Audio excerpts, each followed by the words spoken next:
संसार में कैसे जीना चाहिए। सभी आत्मार्गियों को जय मां पराशक्ति। मनुष्य जीवन का सबसे बड़ा प्रश्न यही है, संसार में कैसे जीना चाहिए। मनुष्य जन्म लेता है, संघर्ष करता है, इच्छाओं के पीछे भागता है, संबंध बनाता है, टूटता है, रोता है, हंसता है और अंत में एक दिन चला जाता है। परंतु इस पूरे जीवन में वह यह नहीं समझ पाता कि वास्तव में जीना क्या है।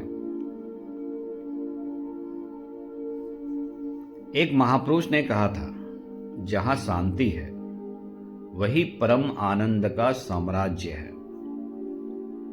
जब तक मन अशांत है तब तक संसार का कोई सुख आपको पूर्ण आनंद नहीं दे सकता, और जब भीतर शांति उतरती है तब साधारण जीवन भी दिव्य प्रतीत होने लगता है।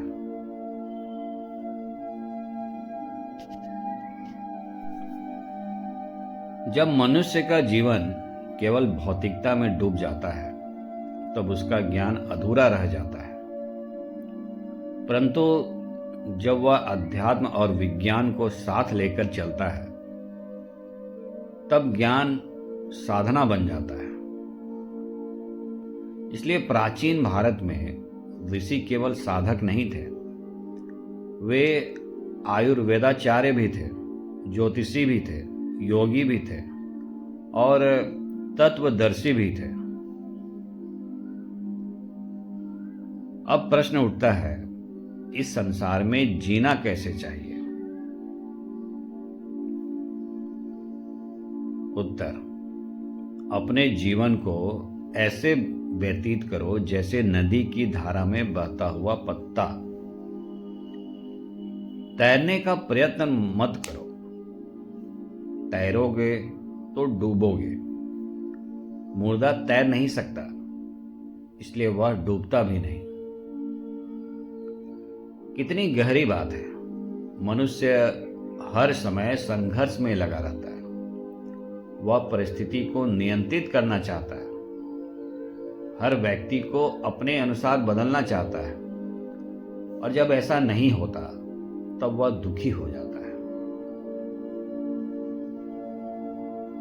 आप संसार की ओर से बिल्कुल मुर्दा हो जाइए, फिर जो होगा उसे होने दीजिए, क्योंकि जो होना है वह तो होकर रहेगा। आज मनुष्य छोटी छोटी बातों में टूट जाता है। थोड़ा अपमान मिला, दुखी। थोड़ा धन कम हुआ, दुखी। किसी ने प्रशंसा नहीं की, दुखी। क्या यही जीवन है? समस्याओं से जुड़कर जीना भी कोई जीना है? क्या कर लोगे नेपोलियन, सम्राट अशोक और सिकंदर बनकर? इतिहास गवाह है, विश्व विजेता भी अंत में शांति नहीं पा सके। विश्व विजेता नेपोलियन जब पराजित हुआ और बंदी बना लिया गया तो वह भीतर से टूट गया। संसार जीतने वाला भी अपने मन को नहीं जीत पाया। मनुष्य समझता है कि सुख धन में है, पद में है, प्रसिद्धि में है, परंतु सत्य यह है कि सुख दृष्टि में है। यदि आप स्वस्थ हैं और जीवन में धन का अभाव है तब भी प्रसन्न रहिए। क्या यह कम बात है कि आपके पास स्वस्थ शरीर है? क्या कोई व्यक्ति लाखों रुपये लेकर अपनी आंखें निकलवाना चाहेगा? नहीं। फिर क्यों मनुष्य उस चीज के लिए रोता है जो उसके पास नहीं है? यदि आप धनवान हैं पर संतान नहीं है, तब भी परमात्मा को धन्यवाद दीजिए कि आपको धन का भाव नहीं दिया। यदि पत्नी कठोर स्वभाव की है तब भी उसके भीतर छिपे संकेत को समझिए। कई बार कठोरता भी मनुष्य को परमात्मा की ओर मोड़ देते हैं। तुलसीदास को महाकवि तुलसीदास बनाने का श्रेय यदि किसी को जाता है तो उनकी पत्नी के कठोर शब्दों को भी जाता है।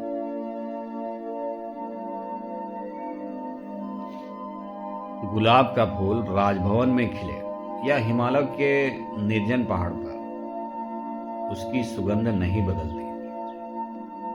उसी प्रकार आत्मार्गी व्यक्ति परिस्थिति बदलने से नहीं बदलता। वह हर स्थिति में सहज, सरल और शांत रहता है। पूर्ण सुख इस शरीर में संभव नहीं, पूर्ण सुख इस संसार में संभव नहीं, पूर्ण सुख इस मन में भी संभव नहीं। पूर्ण सुख केवल आत्मा के परमात्मा के राज्य में प्रवेश करने पर ही प्राप्त होता है। इसलिए जो मिला है उसके लिए धन्यवाद दीजिए, जो नहीं मिला उसके लिए शिकायत मत कीजिए। यह भावना निरंतर बनाए रखिए, मुझे जितना मिला है वह भी बहुत है। धीरे धीरे जीवन में आनंद की वर्षा होने लगेगी। इसका अर्थ यह नहीं है कि आप प्रयास करना छोड़ दें। नहीं, जीवन में आगे बढ़ने का प्रयास करते रहिए, परंतु भीतर निराशा मत पालिए। जो मिले ठीक, जो ना मिले वह भी ठीक। यही आत्म मार्ग है, यही भीतर की शांति का द्वार है। यदि ये आत्मार्गी वाणी आपको पसंद आई हो तो इसे अपने मित्रों और प्रियजनों से अवश्य शेयर करें।